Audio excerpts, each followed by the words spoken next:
Nah ini kita masih ada di Lampung Tengah, yuk temenin kegiatan kita hari ini. Makan siang dengan berbagai macam menu, lanjut pergi ke pasar yang rame banget, berakhir kehujanan. Halo guys, assalamualaikum. Nah karena sebelumnya kita nggak tahu kalau ternyata makannya itu udah disediain dari sini, makan pagi, makan siang, dan juga makan malam. Jadi tadi pagi kita nggak makan di sini bareng-bareng, melainkan kita makan di warung. Soalnya pagi-pagi itu udah lapar banget guys, dan kita juga nggak tahu kan. Nah untuk rombongan laki-laki dan bapak-bapak tadi udah pada makan duluan, termasuk bapaknya Fatih juga. Nah ini yang belum pada nyusul. Abis itu baru deh kita ibu-ibu makan juga. Dan karena ramai seperti biasa kita antri. Ini aku sepil berbagai macam lauk pauknya. Kebetulan tadi aku sama teteh sama mbakku udah makan, jadi ini aku sepil aja ya lauknya. Untuk menunya jangan ditanya, Masya Allah ini tuh enak-enak banget. Tadi ada rendang sapi, ada kering tempe, terus ini ada sambal tahu dan juga tempe, ada sambal terong, ada kulupan. Kalau ini kulupannya dimakan pakai sambal kacang. Nah ini sambal,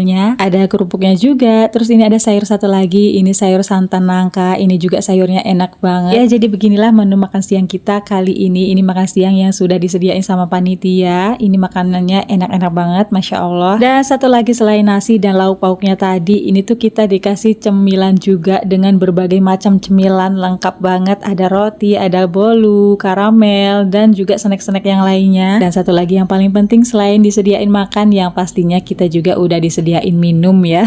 Soalnya kalau makan tanpa minum udah pasti seret kan. Jadi setelah makan ini tuh kita duduk-duduk santai dulu sambil nyemil. Masya Allah ini tuh udah sepi karena emang kita yang terakhiran ya. Setelah makan siang abis itu kita tidur siang, istirahat sebentar, dan ini kita lanjut mau jalan-jalan ke pasar lagi. Soalnya kita masih penasaran guys sama pasarnya karena rame banget. Sebelum berangkat ke pasar ini si Fatih minta es, jadi kita beliin dulu daripada nanti dia ngereok. Nah sambil kita tunggu ini tuh sambil kita lihat-lihat orang-orang yang berjualan juga nggak kalah ramai. Dan ini tuh aku salvok, ternyata di sini pop esnya tuh dikasih cincau gitu guys. Nah ini ternyata masih ada rombongan yang baru dateng guys, satu bis besar. Nah ini pop esnya udah jadi guys, ada cincaunya kan, kelihatan seger banget. Tapi sebelumnya ini tadi esnya udah aku cobain duluan. Tapi ngomong-ngomong guys, ini tuh tumben-tumbenan banget si Fatih cuman minta es doang, dia tuh nggak minta yang lain-lainnya lagi ya, kayak bakso, sosis, dan kawan-kawannya. Jadi nggak kita beliin ya. Ngomong-ngomong, apakah kalian sama juga kayak aku salvok dengan keramaian ini? Masya Allah ini tuh bener-bener rame banget ya guys. Kalau gitu langsung aja yuk kita jalan masuk ke pasar. Kalau yang jualan udah jangan ditanya, yang pastinya banyak yang jualan soalnya di pasar ya. Dan seperti biasa kalau ngajakin si bocil ke pasar kayak gini udah pasti dia minta apa? Minta pajak guys. Tadi dia lihat dinosaurus gitu ya, mainan kesukaan dia. Jadi tadi kita beliin karena harganya juga murah, cuma 35.000 aja. Habis itu lanjut ini kita jalan-jalan lagi. Ini bapaknya Fatih mau cari kaos karena dia kebetulan cuma bawa kaos satu, bawa kemeja satu. Jadi akhirnya